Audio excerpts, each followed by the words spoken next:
그리스도인의 삶에서 가장 중요한 것은 무엇일까? 여러 가지 이야기할 수 있겠지만 가장 근본적인 것은 신앙입니다. 우리에게 믿음이 있는가? 믿음이 우리의 구원의 근거가 되지요. 믿음이 있어야 구원을 받고, 믿음이 있어야 생명을 얻고, 믿음이 있어야 하나님의 은혜와 축복을 받게 되어 있습니다. 그런데 이 믿음이 잘못되는 경우들이 참 많습니다. 믿음이 잘못되면 우리에게 생명이 없고, 우리에게 은혜가 없고, 또 우리에게 구원이 없다 하는 것입니다. 그래서 이 참된 믿음이라고 하는 말이 있는 거예요. 참된 믿음이 있느냐? 우리는 언제나 이 참된 믿음이 얼마나 중요한지를 알아야 돼요. 내가 참 믿음을 가지고 있는가? 또 우리 교회는 참된 믿음 위에 세워져 있는가? 우리 교회는 참된 믿음을 위하여 헌신하고 있는가? 이 참된 믿음이 결정적으로 중요하다 하는 것이죠. 오늘 예수님께서도 제자들에게 물으셨습니다. 사람들이 나를 누구라 하느냐? 그랬더니 세례 요한, 또 어떤 사람은 엘리야, 어떤 사람은 예레미야, 어떤 사람은 선지자 중에 하나, 온갖 그 주장들이 있어요. 추측들이 있고, 이런 그 상황입니다. 그래 예수님께서 너희는 나를 누구라 하느냐? 베드로가 주는 그리스도시요 살아계신 하나님의 아들입니다. 그때 예수님께서 굉장히 기뻐하셨죠. 바요나 시몬아 네가 복이 있도다. 왜냐하면은 이 그리스도께 대한 참된 신앙 고백을 하는 믿음이 그에게 주어졌기 때문이에요. 이를 알게 한 이는 혈육이 아니라 하나님 아버지시다. 그러시면서 그때 예수님께서 바로 너는 베드로라 내가 이 반석 위에 교회를 세우리니. 자, 왜 이 반석 위에 교회를 세우느냐? 이 신앙 고백과 이 믿음을 위하여인 것입니다. 신앙 고백과 믿음을 위하여 교회를 세우겠다라고 말씀을 하신 거죠. 그래서 이 교회가 해야 되는 결정적인 사역은 무엇이냐면 바로 이 믿음을, 참된 믿음을 전파하고 참된 믿음을 격려하고 참된 믿음을 보존하는 거예요. 예수님께서 이 믿음에 대해서 베드로에게 바로 교회가 가진 사명을 말씀을 하신 것이죠. 너는 베드로라 내가 이 반석 위에 내 교회를 세우리니 음부의 권세가 이기지 못하리라. 참 믿음이 세워지면 음부의 권세, 즉 죽음의 세력이 범접하지 못한다 하는 것입니다. 왜냐하면 참된 믿음이란 생명의 근거이기 때문이에요. 그래서 교회는 이 사명을 감당해야 되는 것이죠. 자, 우리가 참된 믿음을 위하여 우리에게 무엇이 필요할까? 칼빈은 기독교 강요 제4권 1장부터 3장까지 해서 이 참된 믿음을 위하여, 즉 참신앙을 위하여 우리에게 필요한 것은 바른 교훈이다 이렇게 이야기를 해요. 참된 신앙을 세우기 위해서는 바른 교훈이 있어야 돼요. 교훈이 잘못되면 참된 신앙이 나올 수가 없어요. 그래서 바른 교훈이 결정적으로 중요한 겁니다. 왜 사도 바울이 갈라디아서에서 다른 복음을 전하면 저주를 받을지어다 라고 말했느냐 하면 이것이 참신앙을 부패하게 만들고 참된 신앙을 사라지게 만드는 일이기 때문이에요. 다른 교훈, 다른 복음이라고 하는 것은 참된 신앙을 깨뜨리는 파괴자예요. 그래서 사도 바울은 저주를 받을지어다 라고 말을 했던 거예요. 디모데전서, 디모데후서를 보면 사도 바울이 디모데 목사에게 바른 교훈을 위하여 내가 너를 에베소에다가 남겨두었다. 네가 해야 될 일은 바로 이 교훈을 지키는 것이다. 그래서 바른 교훈에 대해서 디모데 목사에게 얼마나 많이 강조하는지 몰라요. 그가 가진 사명은 바른 교훈을 지키는 거예요. 그리고 교회 안에 다른 교훈이 들어오지 못하도록 하는 겁니다. 왜냐하면은 바른 교훈이 참 신앙을 만들기 때문입니다. 근데 교훈이 잘못되면 신앙이 무너지게 되어 있어요. 그래서 이 바른 교훈을 가르치고 선포하는 말씀 사역자가 결정적으로 중요한 거예요. 말씀 사역자가 바른 교훈을 붙들고 이것을 전하는 것을 자신의 필생의 사명으로 알고 이것을 위하여 자신의 모든 것을 다 드리는 헌신의 삶을 살아야 돼요. 그렇지 않으면은 교회가 바른 교훈을 지키지 못하게 되고 성도들이 참 신앙에 이르지 못하게 되면 그곳에는 생명의 역사가 없게 되는 거예요. 자, 두 번째로는 바른 성례가 있어야 된다. 즉 성례는 세례와 성찬을 가리키는 것인데 세례와 성찬이 정당하게 집행이 돼야 돼요. 바른 신학에 근거해서 성례가 올바르게 집행이 되어야 복음이 올바르게 교회 안에 전파되고 그리고 교회가 이 성례에 근거해서 복음을 바르게 보존하게 되는 것입니다. 그래서 성례를 올바르게 지켜야 된다라고 하는 것이죠.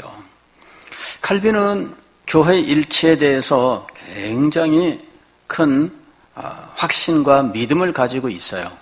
교회는 나뉘어서는 안 된다. 그는 교회 일치에 대해서 확고한 이 견해를 가지고 있습니다. 그럼에도 불구하고 교회가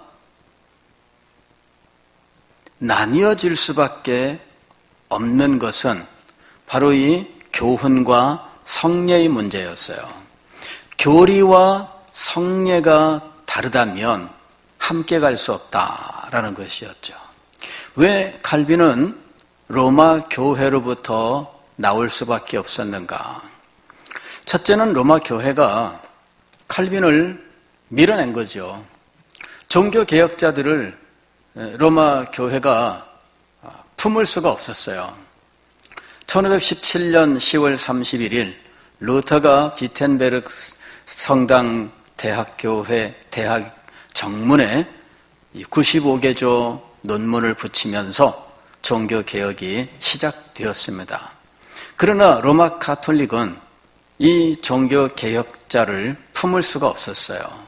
억압하고 파문하고 죽이고자 했던 거죠.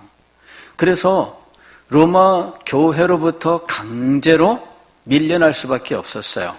그리고 로마 교회로부터 밀려났지만 그럼에도 불구하고 그들은 아쉬워하지 않습니다. 왜냐하면 로마 교회가 참 교회가 아니었기 때문이죠. 왜 참 교회가 아니냐? 바른 교리가 사라졌다. 둘째는 바른 성례가 사라졌다. 세 번째로는 바른 교회 정치가 사라졌다는 거예요.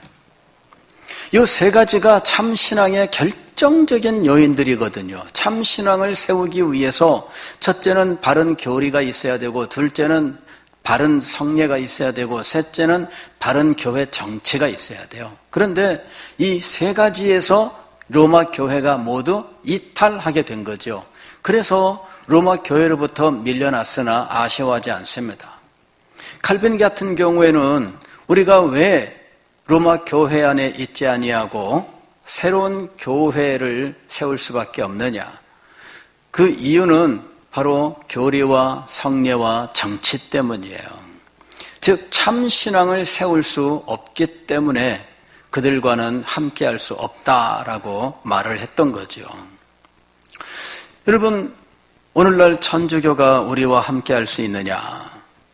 이런 논쟁들이 있습니다. 현재 우리 교단도 이 문제로 인해서 총회에서 일부에서는 가톨릭이 이단이다 이렇게 주장하고 우리가 이단 선언을 해야 된다 이렇게 말하는 분들도 있습니다. 물론 종교개혁 당시의 로마 교회와 오늘날 로마 교회가 동일하지는 않습니다만은 그러나 많은 면에서 또 본질은 동일한 면도 있습니다. 그래서 이런 문제는 늘 지금도 고민 가운데 있는 것이죠. 자, 우리가 지금 생각해야 될 것은 무엇이냐면은 왜 칼빈은 로마 교회와 다른 교회를 할 수밖에 없었느냐라고 하는 것이죠. 종교 개혁자들은 왜 로마 교회와 다른 교회를 할 수밖에 없었느냐 하는 것입니다. 로마 교회가 파문을 하고 오늘로 치면은 면직 제명 출교예요. 면직 제명 출교를 했는데 그 안에 굽히면서 그 안에 머물 수는 없었느냐 하는 것이죠. 그냥 굴복을 했으면은 그 상황까지는 안 갔을 터인데 왜 굴복하지 않았느냐 하는 것이죠. 그것은 참된 신앙 때문이에요. 생명의 구원 때문이죠.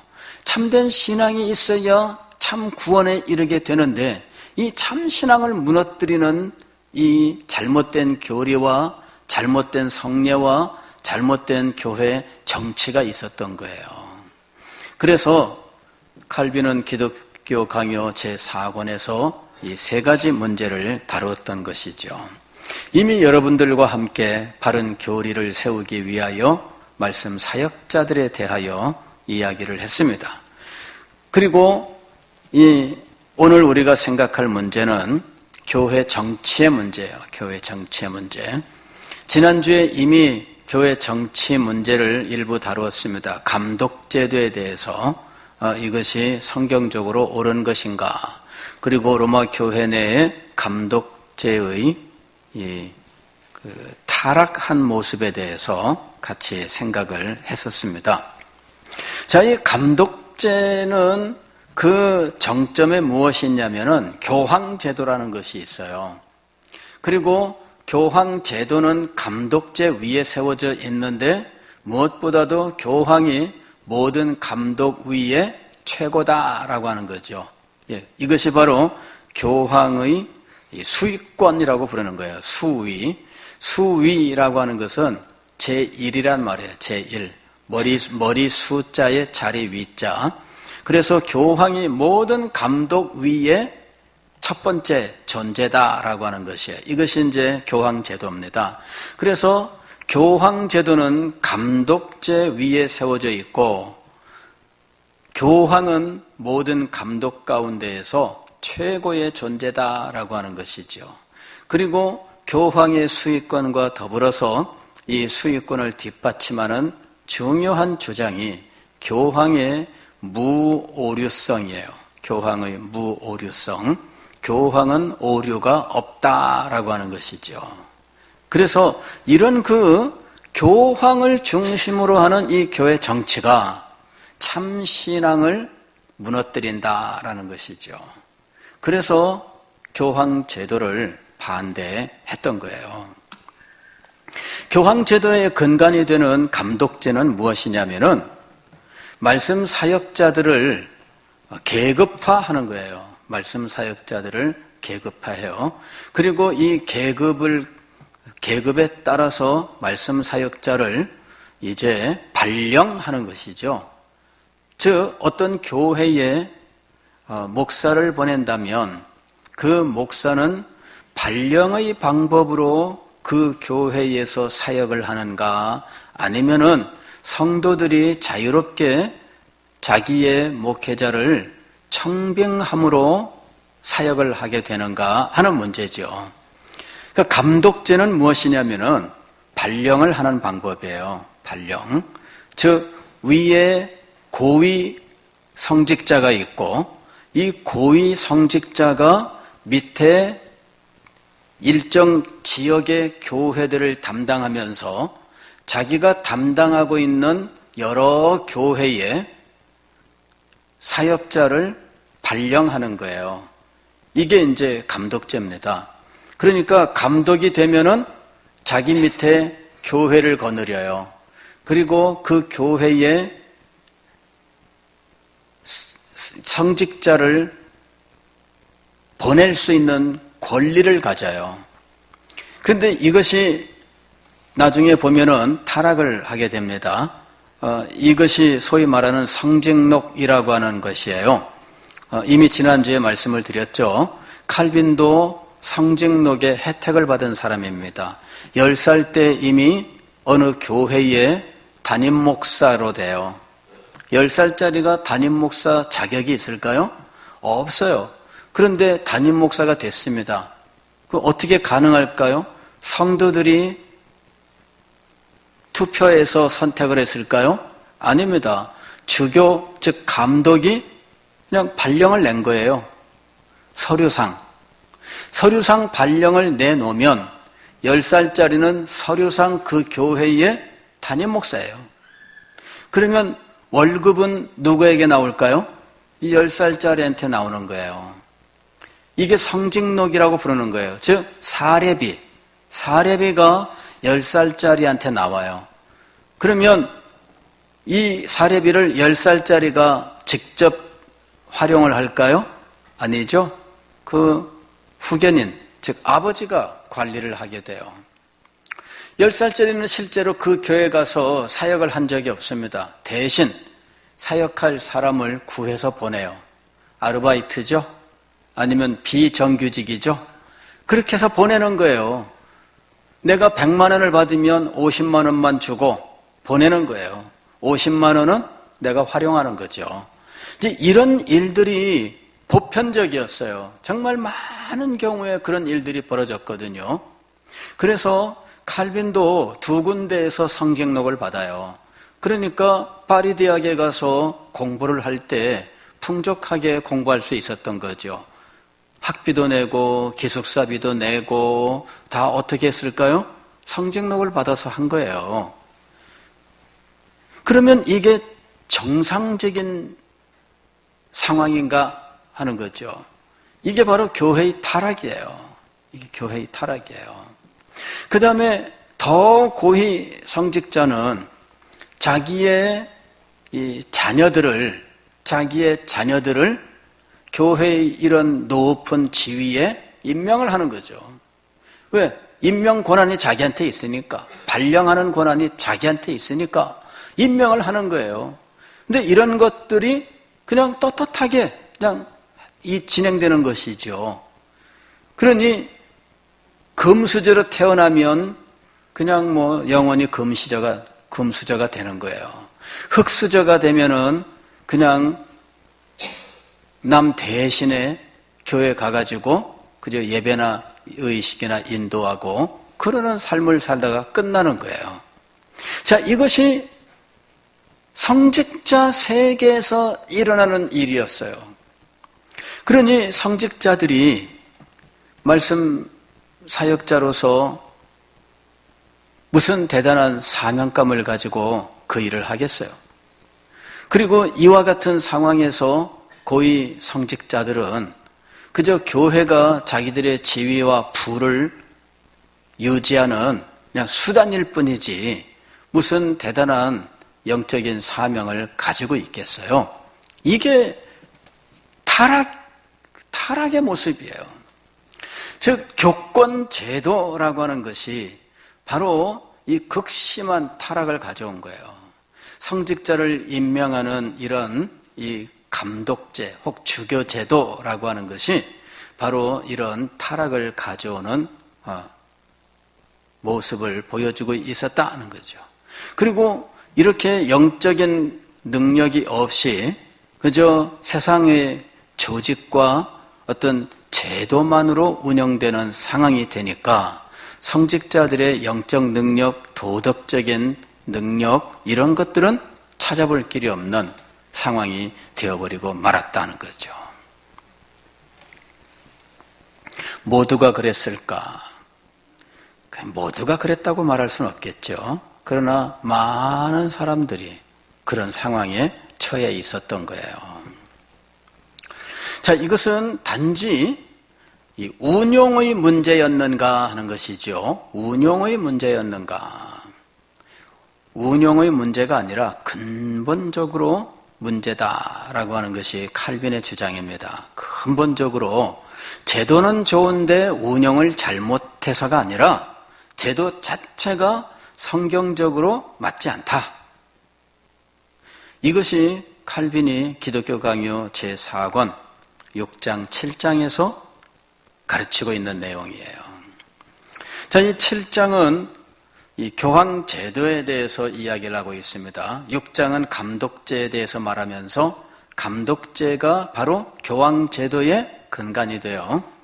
자, 교황 제도를 옹이하는 사람들은 이 교황 제도가 바로 이 마태복음 16장 16절로 19절에서 나왔다라고 이야기를 하는 거예요. 자, 여기 보면은 예수님께서 베드로 위에 교회를 세우셨다, 이렇게 세우겠다라고 말씀하고 있다는 거죠. 18절 말씀 보면은 또 내가 네게 이르노니 너는 베드로라, 내가 이 반석 위에 내 교회를 세우리니. 베드로라는 말은 헬라어로는 페트로스입니다. 그리고 내가 이 반석 위에 할 때 반석은 헬라어로 페트라예요. 페트라는 반석이라고 하는 말인데 여성형 명사입니다. 그리고 페트로스는 남성형이죠.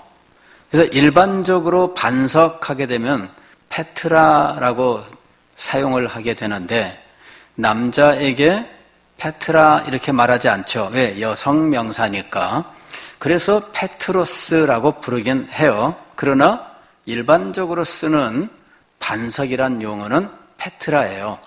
그래서 여기는 지금 이 언어 유희를 하고 있다. 즉 페트라와 페트로스의 이 관계를 가지고 베드로를 지금 반석이라고 말씀하고 있다라는 것이죠. 그래서 베드로야, 내가 베드로 네 위에 내 교회를 세우겠다라고 예수님이 말씀하셨다는 거예요. 신약 교회는 베드로 위에 세워졌다. 이것이 이제 로마 교회의 주장이에요. 그리고 교황은 베드로의 계보를 이었다라고 말하는 거죠. 그래서 로마 교회는 초대 교황이 베드로다, 이리 주장을 하는 거예요. 그러면서 베드로가 로마에서 25년 동안 사역을 했다. 그리고 그때 베드로가 초대 교황이 되었고, 이 베드로의 계보를 이은 교황이 대대로 지상에 있는 모든 교회의 머리가 된 것이다. 이렇게 이제 주장을 하는 거예요. 이것이 이제 마태복음 16장 17절, 18절 쭉 나오는 이 말씀의 해석이에요. 정말 그런가 하는 것이죠. 정말 그런가? 지금 본문의 말씀은 베드로와 반석이 물론 언어 유희로 이 반석, 즉 페트라를 페트로스라고 말할 수는 있어요. 그러나 교회가 베드로라고 하는 인격 위에 세워지느냐라는 것이죠. 성경은 베드로라는 인격 위에 세워지는 것이 아니라 교회는 믿음 위에 세워진다라고 말하는 거예요. 믿음 위에 세워진다. 성경의 여러 곳에서 믿음은 믿음 위에 우리가 세워지고 있어요. 교회도 믿음 위에 세워집니다. 교회는 선지자들, 사도들과 선지자들의 터 위에 세워진다, 이렇게 이야기를 합니다.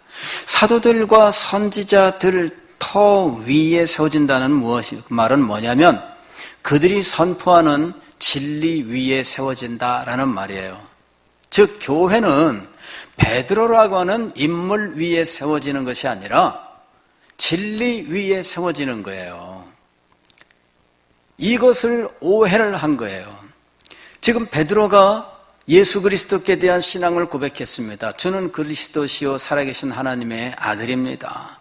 그랬더니 예수님께서 무엇이라고 말씀하시느냐 하면은 시몬아 네가 복이 있도다. 이를 네게 알게 하시니라.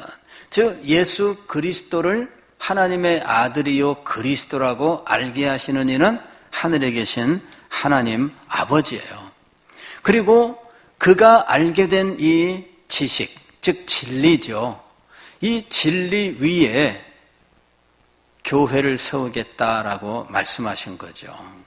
그런데 로마 교회는 이 반석을 진리로 해석하지 아니하고 베드로라는 한 인물로 해석을 한 거예요. 물론 이거는 자기들의 주장을 이 성경에다가 집어넣은 겁니다. 성경이 그것을 말하는 것이 아니라 이 성경에다가 자기들의 이 주장을 집어넣은 거예요. 이게 성경 해석에 있어서 제일 나쁜 거예요. 성경은 성경으로부터 그 의미가 나와야 돼요.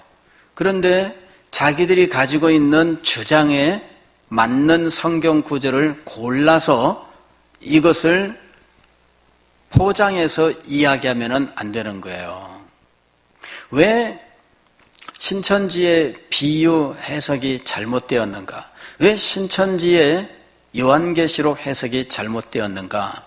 그것은 자기들의 역사를 가지고 요한계시록에다가 집어넣었기 때문이에요. 물론 자기들이 주장하는 그 역사, 아니 이만희 씨가 주장하는 그 역사도 오류투성입니다. 여기 가서 말하는 게 다르고 저기 가서 말하는 게 다르고 연대가 다르고 사람 숫자가 다르고 그래요. 그래서 자기 말도 가는 곳마다 달라서 이 자기 말도 일관성이 없어요. 그런데 그것을 가지고 요한계시록에다가 집어넣어서 여기 뭐 이런 게 있지 않냐 이런 게 있지 않냐 그러면서 신천지의 역사, 즉 이만희의 개인의 신앙 역사 거기에다가 다 갖다가 집어넣은 거죠. 이것이 성경 해석에서 제일 나쁜 거예요. 자기 입장으로 맞는 성경 구절들, 자기 입장에 맞는 상황들을 끄집어내는 거죠. 성경의 의미를 밝히는 게 아니라 내 입장을 정당화하기 위해서 성경 구절을 끌어오는 거예요. 이것이 성경 해석의 제일 나쁜 거예요. 즉 이거는 성경 해석이 아니라 자기 입장을 강화하기 위하여 성경 구절을 이용하는 겁니다.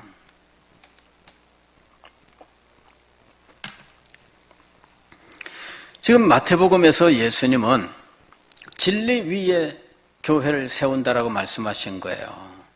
그러면은 여기 반석이 진리라는 그 의미를 담고 있느냐? 그것이 아니라 성경에 이와 같은 의미를 전달하는 또 다른 성경 구절들이 바로 이 성경 구절을 해석하는 열쇠가 되는 거예요.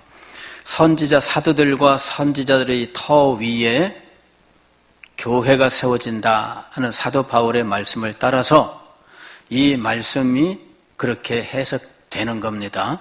반석 그 자체는 그냥 반석이라는 비유어예요. 이 비유어가 어떻게 그 참된 의미를 나타내느냐? 그것은 이제 이 다른 성경 구절과 함께 만나면서 그 의미가 드러나는 거예요. 그래서 우리는 이 반석이 진리라고 이야기를 하는 겁니다. 자, 그러면 이 교황제도라고 하는 것은 성경적으로 증명될 수 없다라고 하는 거죠. 그 다음에 성경 내부적으로 볼 때에 베드로가 로마에서 25년을 사역했다는 증거가 있는가라는 것이죠. 베드로가 네로 황제 때에 즉 64년, 65년에 그 로마시에 아주 큰 불이 납니다. 빈민가에 큰 불이 나는데 그 그리스도인들이 불을 질렀다 이렇게 이 얘기를 하면서 그리스도인들을 잡아다가 이제 죽이거든요. 그때 이제 베드로가 죽었다는 거예요. 그 쿠아바디스라고 하는 영화도 있고 소설도 있습니다만은 거기 보게 되면은 그 환란을 피해서 베드로가 로마를 떠나는 장면이 나옵니다. 물론 이거는 전설이에요. 베드로가 떠나는데 앞에 주님께서 이렇게 오고 계시는 거예요. 그래서 주님 어디로 가십니까? 이렇게 이제 물어본 거예요. 그게 쿠어바디스 도미네 그 말이에요. 쿠어바디스. 쿠어바디스 도미네 이렇게 물어봤어요. 주님 어디로 가십니까? 그랬더니 주님께서 네가 지금 피하고 있는 로마로 내가 다시 십자가를 지러 간다. 이래 한 거예요. 그래서 베드로가 깨닫고 다시 로마로 들어갔다. 그리고 붙잡혔는데 그런데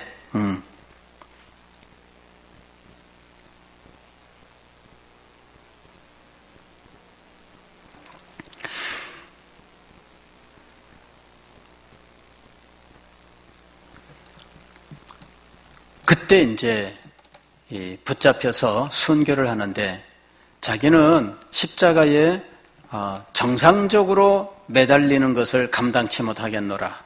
나를 거꾸로 매달아 달라. 이래가지고 십자가에 거꾸로 물고나무 서듯 그리 매달려 죽었다는 전설이 있죠. 베드로가 로마에 갔는지에 대해서는 역사적으로 확인할 길은 없습니다. 성경에도 나와 있지는 않고요. 사도행전에는 물론 안 나오고 사도 바울의 서신서에도 로마서에도 베드로의 안부를 묻는 구절은 없어요.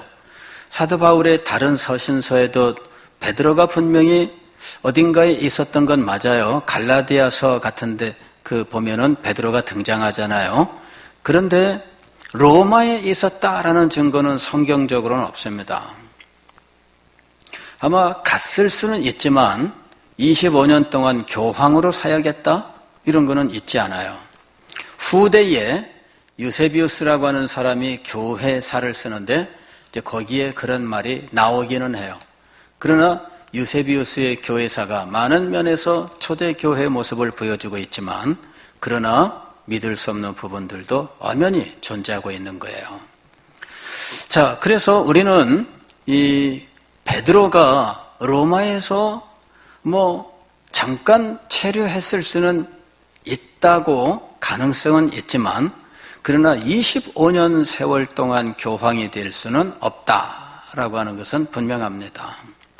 그 다음에 로마 교황, 현재의 교황이 베드로의 계보를 이어서 계속해서 교황으로 해서 오늘까지 왔다라고 하는 것은 믿을 수가 없는 거예요. 그래서 교황 제도 자체는 성경의 지원을 받을 수가 없습니다. 둘째로는 역사적으로 교황이 초대교회 때부터 이 모든 감독들, 즉 주교들 위에 첫 번째 최고의 존재였느냐라는 거죠. 칼빈은 교회 역사를 면밀하게 살피고 그는 하나하나 증거를 대는데 로마 교황이 본질적으로 첫 번째 위치에 있었던 것은 아니다. 상황에 따라서 첫 번째 자리에 있었기는 하지만 그것이 로마 교황이 본질적으로 첫째이기 때문에 그런 것이 아니라 그렇게 될 수밖에 없는 상황 때문이었다라고 이야기를 하는 거예요. 그러면서 역사적으로 교황이 첫 번째 자리에 이름이 올라왔었던 그런 것들을 이제 하나하나 지적을 하고 있어요. 역사적으로 볼 때에 초대교회에서 교황이 최고의 존재였느냐? 그렇지 않다는 거죠. 초대교회에 교구가 크게 5개가 있었어요. 그 중에 로마가 하나 교구입니다. 로마, 안디옥, 예루살렘, 또 알렉산드리아, 또 콘스탄티노플 이렇게 5개의 교구가 있었고요. 이 5개의 교구에 이제 대감독 혹은 대주교가 있었고요. 이런 사람들은 서로 간에 평등한 관계였지 로마 교황이 제1의 위치에 있지는 않았다는 거예요. 이제 로마의 교황이 제1의 위치를 주장할 수는 있어요. 왜냐하면은 로마시가 로마 제국의 수도였잖아요. 그런데 불행하게도 황제가 콘스탄티노플로 수도를 옮겨요. 수도를 옮기고 황제는 거기가. 그리고 로마에는 부제, 즉 부통령 같은 사람이죠. 황제는 황제인데 부황제를 둬요. 그래서 로마가 동로마 제국, 서로마 제국이 되고 동로마 제국의 황제가 로마 제국 전체의 황제예요. 그리고 황제가 콘스탄티노플이라고 하는 곳에 있거든요. 이 콘스탄티노플이 오늘날 터키의 이스탄불이에요. 그곳에 총대주교가 있는데 이 사람이 황제가 있는 곳에 자기가 있으니까 자기가 언제나 전체 연락책을 만든 거죠. 황제가 교회 총회를 소집하게 되면 이 소집할 때 누가 이 연락을 취하게 되느냐? 콘스탄티노플 대주교가 연락을 취하게 되는 거예요. 그러니까 연락을 취하는 사람이 제일 큰 소리 치게 되는 거죠. 그래서 로마 교황은 사실 황제가 콘스탄티노플로, 즉 동쪽으로 수도를 옮겨간 이후에는 사실은 조금 그 위세가 떨어집니다.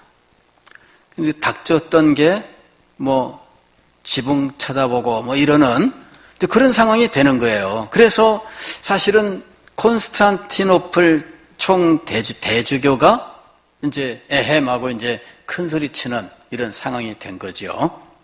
근데 나중에 이 서로마 제국이 게르만 민족에게 멸망을 당하게 돼요. 그리고 게르만 민족들이 여러 게르만 민족 국가를 만들게 됩니다. 근데 이 프랑크 왕국의 왕이 페핀이라고 하는 왕이 있어요. 이제 이 페핀이라고 하는 왕이 이제 이 로마 교황하고 친하게 되면서 이제 이 교황을 인정을 하게 되죠. 그래서 나중에 페핀의 기증서라고 하는 것이 등장을 해요. 이건 뭐냐면 로마시를 이 교황에게 게르만 민족의 왕인 이 페핀 왕이 기증했다라고 하는 기증서 서류예요. 이걸 가지고 로마 교황은 이 왕이 나한테 여길 준 거다. 그러면서 이 땅의 권한도 주장을 하고 교황의 지위도 주장을 하고 이제 이러는 일들이 일어나요. 그런데 나중에 이 페핀의 기증서라고 하는 것이 위조였다라고 하는 것이 증명이 됩니다. 그래서 역사적으로 교황이라고 하는 것은 세속 권력과 서로 손을 잡으면서 세속화되는 과정에서 로마 교황이 이제 모든 교회들 위에 첫 번째가 되는 이런 상황이 되는 거예요. 그러니까 세속 권력과 손을 잡고 그리고 세속 권력의 그 힘입으면서 그러면서 로마 교황이 수위, 즉 최고의 자리에 오르게 되는 거예요. 이게 역사적인 과정이에요. 신학적으로는 어떤 문제가 있느냐? 로마의 교황은 이 그리스도의 대리자, 교회의 머리, 이런 칭호를 가지고 있습니다. 예전에 왜 김일성, 북한의 김일성 씨가 뉴스에 나오면은 북한 뉴스에서 뭐라 그랬어요? 민족의 태양이시며 이런 왜 20몇 가지 그 칭호를 이렇게 얘기를 했잖아요. 그런 수령 동지 이런 식으로. 그래가지고 20몇 개의 그 칭호를 쫙 읊어대는데 교황도 그런 명칭을 가지고 있어요. 명칭이 굉장히 많습니다. 그런데 그 명칭 가운데 교회의 머리라고 하는 명칭이 있어요. 그 다음에 그리스도의 대리자라고 하는 명칭이 있어요.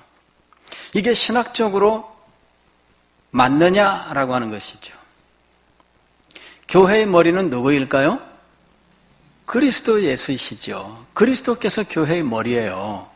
그런데 어떻게 교황이 그리스도의 교회의 머리일 수 있나요? 그거는 그리스도의 자리를 교황이 그리스도를 밀어내고 그 자리를 찬탈한 것과 같은 행위다. 종교개혁자들은 그렇게 봤어요. 그리고 종교개혁 후 시대에도 역시 개혁자들은 로마 교황은 그리스도의 자리를 찬탈한 찬탈자다라고 이야기를 했어요. 왜냐하면 어떻게 교회의 머리는 그리스도인데 교황을 가리켜서 교회의 머리라고 할 수 있느냐. 이런 교황이 그리스도의 자리를 빼앗은 것이다. 그래서 그리스도의 자리를 빼앗은 이 교황을 가리켜서 적그리스도라고까지 불렀던 거예요. 왜? 그리스도께서 영광을 받으셔야 하는 그 자리를 교황이 밀어내고 차지하고 있다는 것이죠. 멸망의 가증한 것이 거룩한 곳에 섰다라고 하는 상황으로 본 거예요. 말세에 일어나는 일이 뭐예요? 멸망의 아들, 멸망의 가증한 것이 거룩한 곳에 서는 거잖아요. 그래서 이 교황의 존재 자체가 바로 적그리스도이며 교회를 무너뜨리려는 사탄의 시도라고까지 이야기를 한 거예요. 왜? 교황이 교회의 머리의 자리를 주장하기 때문이죠. 그리스도의 대리자, 교황만 그리스도의 대리자일까? 그리스도와 함께 일하는 모든 우리들, 그리스도인들, 모든 사역자들은 그리스도의 대사예요. 대사가 누구예요? 대리자예요.